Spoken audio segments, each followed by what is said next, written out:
guys, and welcome back to Trekyards. He is Commander Cockings. And here's Captain Foley. And today we're going to talk about Season 3 of Picard, Episode 1, The Next Generation.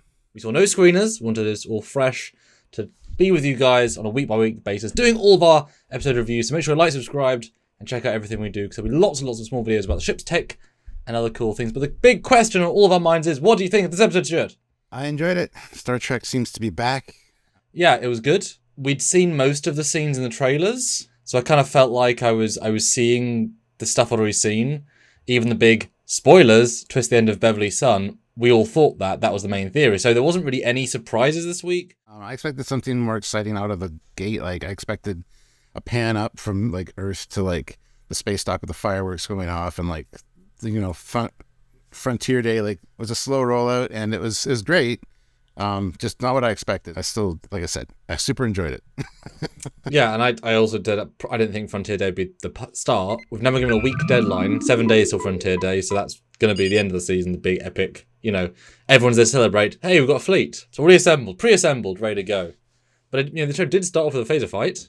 Pump action phasers, which I've never seen before, and is kind of not. I didn't like. Yeah, on the first watch, it looked like the phaser rifle that I own. I have one there, and it's not a pump action. Having done a show note, it is a slightly different version. So obviously, that's a pump action phaser rifle. I mean, what my assumption, Stuart, is in Stargate SG-1, there's a gun called the P90. It's a very well-known semi-automatic rifle, and you can get a civilian version with a longer barrel and single fire. My assumption is that that's a civilian version of the rifle. I'd buy that, sure. With no power packs, apparently, unless they're firing them every day. No, so that was kind of a bit of a shock, that opening, and her locking the guy out of the room. I knew it was that guy. I like how the music kind of swept. By the way, the music was fantastic throughout. But this is her son, apparently 20-year-old son, if not slightly older. But the actor's in his 30s, but he's in his 20s. You would think he'd be very helpful in a phaser fight. I mean, yes, the risk of losing my son, it's like 2 against 2. I'm assuming there's some sort of other big plan there. You know, they're searching for him as a genetic thing, as a bioweapon, something bigger. And then we got Laris and Picard. I'm glad that she's back, and not like the relationship was, solved off screen or something. Yeah, they kind of threw everything at that. It's like, well, they're clearly kissing and still together, but then we're going to get all this stuff with Crusher. They kind of left it so open that it now feels like he's going to cheat on Crusher, or cheat on Laris with Crusher. Because he kind of felt like he was giving up his entire life to go venture with Laris, which is implying he's done with his Picard life, which is a big statement to kind of do. Giving away his paintings is a huge deal for him, mementos, etc. So it was an odd thematic choice. Then, to say, oh, I'm done with the past. Oh, hi, Riker. Let's be friends for 37 minutes apart from that. It was an odd tonal shift. But it's meant to be, obviously. But poor Laris, because they're still together after 3 years. Maybe it's been 3 years, Stuart. Been a couple for a long time, I guess. There's some foreshadowing going on where she says the restaurant, and at sunset, I'll meet you there. So it's either going to be a really happy moment at the end of the season or a very sad moment where she's there by herself and Picard's maybe dead or something. Who knows? Well, I think it's fair to say what's going to happen is Picard is going to fly a shuttle with a bomb into the middle of the sea. The bomb's going to explode, and then he's going to walk into the restaurant randomly and look at Laris across the way and nod and then walk away. And no explanation given. That's the wrong movie, I think. I think you're thinking of something else. I am. Batman. I do like Liam Shaw. He reminds me very much of, like, Lorca. I guess I'm just a sucker for those kind of captains that are kind of funny, sarcastic funny, kind of hard line. But I really like him, even though he is kind of a douche at the end of that conversation. But the intro to him was really good. Well, he's not the captain you're friends with. He's a professional captain. You do what he says. You go and do victories and battles together, and then you go your separate way, and you see them only on mission time, but you can always trust them sort of vibe. Yeah. I just love this whole, your reputation preceded you so much. So far into the room, I started early. It's just great, just these little pokes at them. If you were watching TNG back in the day, and this old admiral and another captain came on board and said, hey, we need you to change your course, Picard would be like, no. So you got to sympathize with Captain Shaw a bit, because if you turn the tables a bit, you don't know what the other and the other admirals are always bad anyway. So yeah. Well, I mean, he did. This is not a rule following mission, so in theory, Picard is a bad admiral in this episode. Yes, he is. I mean, according to the rules of Starfleet, he's a bad admiral. Yeah, Liam Shaw's interesting because you're not meant to like him, but he's meant to be likable in performance. Like, you're meant to enjoy what he's doing, but he's not meant to be likable, but he's not trying to be likable. He's very much, I mean, you can see why the parallels with Jellicoe. Or Jellicoe was more mean, this guy's more funny. This guy's more aware of what he's doing. You know, he's so confident with where he is, he can poke fun at the legends. But as he says, you know, you were a retired admiral, just because you've got a technicality of an admiralty, that's not worth really anything right now, really. And Riker's not been, you know, remember, he left Starfleet to look after his dying child for years. So neither of them are, I've been serving for 35 years non-stop. Then he'd have real respect, but they've both been off the bench for so long. He's like, good job, guys, but until I get orders, you're not swaying me.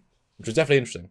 And speaking of Riker, there was an interesting line where Deanna and Kestra would appreciate that they're some time away from me, implying that he's been pissing them off somehow. So I don't know what's going on there. Last time we saw them, they were pretty happy, but that was a nice little thing as well. It's kind of opening up the, like, what's going on. Well, you needed that for the depth. It isn't just a merry band of let's go insurrection again. There's a combination of yep, I'll do it, anything, yep, get it. It's not implied to be a mean thing, just a case of something's been said recently that we all could do some space with.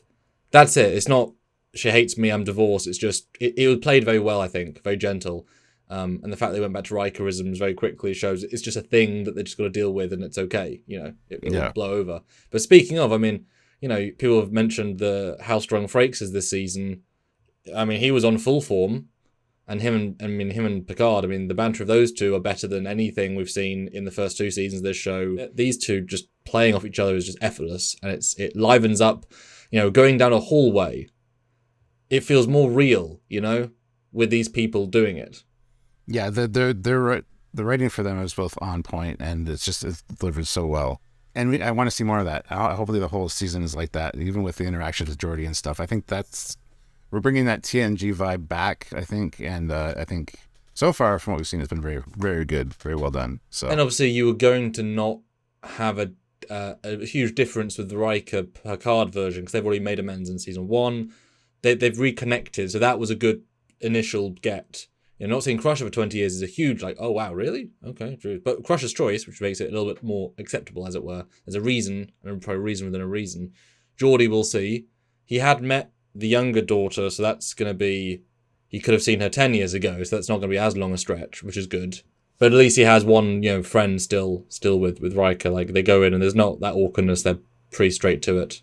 You watch a lot of season 1 of Picard, you're not thinking that's Jean-Luc Picard, you're thinking that's Patrick Stewart in a city or in a spaceship that doesn't look like this. You don't even question that's Picard and Riker. There's no gap between writing and audience. I think it's just them. You're just enjoying a scene. That's why it was somewhat distracting to cut to Rafi when you've got these two legends they're doing not necessarily the best work, but like you're feeling the vibe, and then cut to Rafi. It's like, oh, these aren't parallel interesting stories or director, but both important, just not quite the same factor. But yeah, what do you think of Rafi's storyline? I hated it at the beginning. I just it felt very Discovery-esque being on the planet, the way that was filmed. Maybe she went to the 32nd century, Stuart. It had that vibe too. Well, she was on the planet Metalis. Nice one, Terry. Yeah, I know, right? Metalis Prime, sorry. Metalis Prime. I got a chuckle out of that. So that part wasn't really for me. Once she got on La Serena, though, and started talking to her handler and trying to figure things out, that was pretty great. The whole, the red woman, and then the Rachel Garrett statue. And we find out that some experimental quantum tunneling tech was stolen from the Daystrom station, not the Institute. And we see that in action because it goes around the building, and then building falls, then it drops out of the sky onto another part of the city. Pretty brutal technology. I actually kind of started to like her story, and the way she was interacting with her handler. I thought, okay, well, kind of, you know, you're winning me over a little bit, Rafi. So keep that up. So we'll see how that goes. But yeah, it's, you know, Rafi of the cast has some good moments, but for the most part would have been fine to be left for season 2 and 1. Not the actors' fault by any means, always the writing. And certainly the trailers did a good job at making you think one thing, so I appreciate they instantly pulled the rug out of our I was certainly not bored, but I was getting more disinterested by the second in her first scene because there was nothing of interest. But then as soon as we see the TOS communicator-esque flip out, I'm like, right, well, that could have been a retro thing, which I think is the case. But like, as soon as she goes into work mode, she's better as a Starfleet officer. When she has purpose in her life, it really helps the actress kind of focus. I thought it got better, and then certainly to ground it right at the end with the big scene was good, was strong. Odd, of course, because how does she get from A to B so quick? Little things, but it's meant to be quite a blacked out look at the visual sort of scene, so I get it. It's fine. It's just it framed was a bit strange. But yeah, to see then the obviously the big threat of the season, and how it be relatively relatable. Someone stole some tech and it's real bad. Okay, cool, I get it. Obviously, it pulled direct visuals for me anyway from the giant tentacle AI creatures from season 1. They came through a giant hole. I mean, I kind of assume it's the same tech. At least they learned how to make. I did something. too. I mean, it's too close a visual to be random. When I saw that thing form in the sky, I'm like, are they pulling the tentacles through now? And it's like, no, it's the building. Okay, that's the tunneling tech. That's cool. But if they learned that from seeing the scans of the thing opening, it's a good use of the situation. So I thought, yeah, it got a lot better very quickly, and certainly the whole episode ended on a strong note. It was definitely a part 2. Come on. Both were getting going. And on that end too, it's like, who's attacking us? See for yourself. Okay, it's a pointy ship. Okay, is it the Sona? I mean, it kind of looks like a Sona ship. Who is it? Like, there was no answer. It's like, okay, we see the ship. Great. Yeah, I was kind of wouldn't it be great that a little bit. If next episode Riker's like, oh, the Utani, who? And then he just gives them spiel for like 5 minutes. Like, oh, okay, great, moving on. But I mean, hey, and that's a great segue, and we'll do a whole video about this, guys. The CG, the space CG in this episode is finally at a par that you expect from Star Trek. I mean, the fact that it's taken, 6 years since Discovery Season 1 to get acceptable live-action CGI that looks like Star Trek, and last season had a couple of good shots for sure, but still overly dark. I mean, they threw light on these ships. They threw length of shots. I mean, that final shot is a beautiful, you understand everything about the two ships from that one shot, and it looks great, it's lit well. I mean, the entirely different level. And I do space shots for a living every day pretty much. These were massively improved. And it's the same damn companies as being told by Terry to make better lighting choices, and they did, and they look better. Yeah, and John Eves in his Facebook post today said they're actually turning the ships to being characters. Yeah, that intro of the Titan in space dock and just the launch through the doors and slow, just that gentle. Yes, those beautiful beauty shots of the ship is what we've been missing since season 1 of Discovery, let's be fair. And sure, we've got a few thrown in here and there, but this one was beautiful. They lingered, they took their time. You got to really, and the music cues on top of it, it felt very coming home Star Trek. It was it's the obvious, that it's as if making soup and forgetting some key ingredients every year with whoever's making Stranger Worlds and Discovery. Stranger Worlds obviously closer, a lot closer, but some of the same problems. But this is that shelf called Star Trek? Let's just put those ingredients back on. Oh, it works better. No shit. It's, it's even the shuttle they're in, the way they see it fly, I liked the shuttle. I mean, we already liked it from first season, but it played as a character as well. Its little screen time was effective. And I can pretty much guarantee you that it's not named after a jazz musician. But did you notice, Stuart, that even in the 2404 timeline, guess who is building or working on the Titan in Space Dock? Discovery era work bees. Oh, yeah, okay. Yeah, I did notice that. Just don't use them. just don't put them in. They're 180 years old. What the hell are you on about? Let's just be thankful that there were no Discovery shuttles. But then in the reverse, that little detail, and suddenly we've got a Voyager A. And it's or Voyager B, sorry. So Voyager B's in it as well. It's oh, okay, there we go. There's a Voyager B. Cool. Just throwing stuff at us. Crazy. I didn't see a Voyager B. We got a video on it, guys. If you didn't see it, it's in the show, clear as day. Speaking of, at the end, the end credits were quite impressive with the Elcars. You can glean a lot of information from those. There's some confirmed ships for the museum, the Enterprise, the Excelsior, the Voyager, but those were beautifully done. I was like in awe of these closing credits.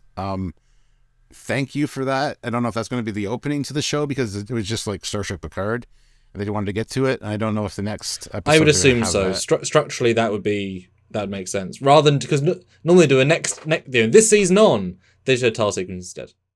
Yeah, I'm gonna watch those every time because those ones I really enjoyed. I'm gonna say, and if they change them like based on every episode change one or two things, but they're revealing little pieces of the story just like all of the Picard openings have, really. So and while the Picard openings are nice, they feel that's artsy pretentious. This just felt like a nice advanced Star Trek tile sequence. It was so grounded yet felt way more fancy.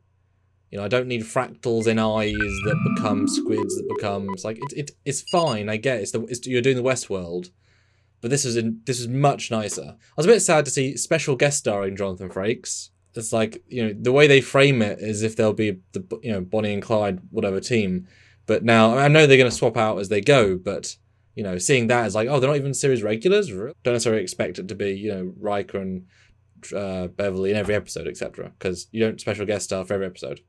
Yeah, I did notice the special guest star thing, which kind of 7 of 9 being referred to, well, because of Captain Shaw being referred to as Commander Hansen. We kind of talked about that earlier. We would hope she would do that on her own, but it seems like she's kind of being forced to do that, and he's got a real grudge against the Borg because he makes a little jab at her and Picard being both former Borg buddies. I mean, you're allowed to if your brother, your uncle, your dad, your nephew all got killed at 2 different Borg massacres. I mean, I'm not going to complain to anybody for having a grudge against the Borg. They massacred billions and trillions. Yeah, that's okay. He doesn't feel like he hates Seven though. There's no like actual animosity. There's just even though he might he's not actually applying that to Seven or Picard. Luckily, fine balance. No, it was good. I think it's more complicated than that because Seven Annika is dealing with the whole Starfleet structure thing. It's not so much the name, it's that the name is part of the structure, is part of the not sure why I'm finding what I need to be. I can see by the end she's like, oh, I am Starfleet, I am Annika, I'm also Seven, like becoming one together. Annika, then she was Drone, then she was Seven, and then she was Annika a little bit, then she was Seven again for Famous Rangers, and then Annika now feels like a prison of the Starfleet, but that's not what it is, it's just... So I think there's obviously a journey there we're going to see, and I look forward to hopefully at the end just embracing who she is. There's something nice there, which I think works well. Yeah, her discontent with being in Starfleet and kind of being told by Janeway and Picard that where she belonged and she's not sure. And it's a bit weird. How do I reconcile what I feel, what I want to do with people telling me what to do? And I love how Picard's like, hey, once you figure that out, let me know because I never figured it out. Yeah, boy, the lightness of Picard's dialogue. I mean, Jesus Christ, compared to season 1. I mean, my God, the difference in quality. But yeah, I mean, like I say, it's not her being Annika, it's her being Starfleet rules when she's lived out of the rules for like 15 years. I mean, it's nice, it's complicated. I suppose that no one necessarily felt when they changed course for that outer... Like, from Earth to the edge of Starfleet space is not a couple of hours away. Even at warp 9.99, which I love they mention, that's real freaking fast. Because if that's only hours away, then you can get to Kronos in less than a day, which means any war is a bit fruitless. Now, I'm fine with them doing an inspection and then sleeping, inspection and sleeping, and then being 3 days later. Definitely doesn't play that way. So slight issue with time to space ratio. Didn't need to be the edge of Federation space. It's not quite as bad as Spock and Pike, of course, meeting you on the ship, even though it takes 3 days to get back to you. Oh, I'm seeing this afternoon. Literally impossible. But it was still definitely a bit obnoxious. And we would like to scene where they were like walking out of engineering saying, well, that's the 3rd day of the inspection and I'm pooped. And then cutting to the, a little sense of time would have been nice there. Because you can't get there at warp 9.99 in a day. You can't. Well, the problem with that, though, is if they had like 3 days to kind of mull it over, they'd know that their course had changed or something. Yes, they would. Plus, so would Captain Shaw. Yep, so. Because they said the opposite direction as well. So, I mean, they put themselves in a silly situation there dialogue-wise, I think. I did like the warp 9.99 thing. Shouldn't you notify engineering? That's on the older. These new ships, that's all automated. It was like just kind of showing that they're a little outdated as far as their procedures go. And then Picard like covers it. Oh, you'll make captain really quick.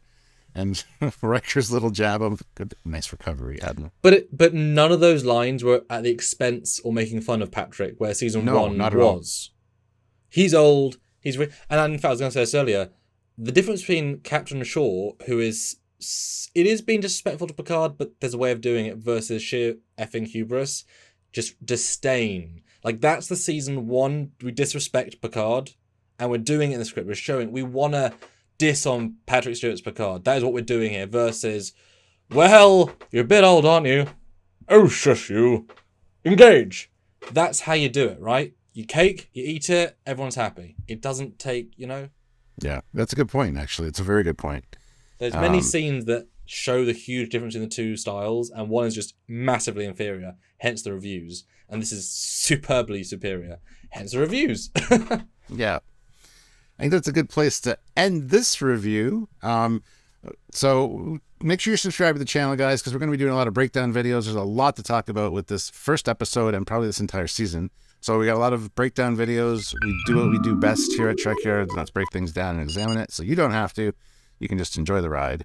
Yeah, make sure you subscribe, click the notification bell icon to all, and join us for live discussions where we can talk with you in real time about this very cool stuff. So... And when he says many breakdowns, he means many, because we notice the small stuff, and this show is not afraid of using the canon and actually having it on screen, even off to the right. Oh, do you see that? No? Well, let's show it on Trekyards. A lot of stuff made canon this week, and we'll talk about that in our reviews. Yes, like, subscribe, do all the fun things, or support us directly if you can. And we do need it, so if you can, please do on Patreon every single month.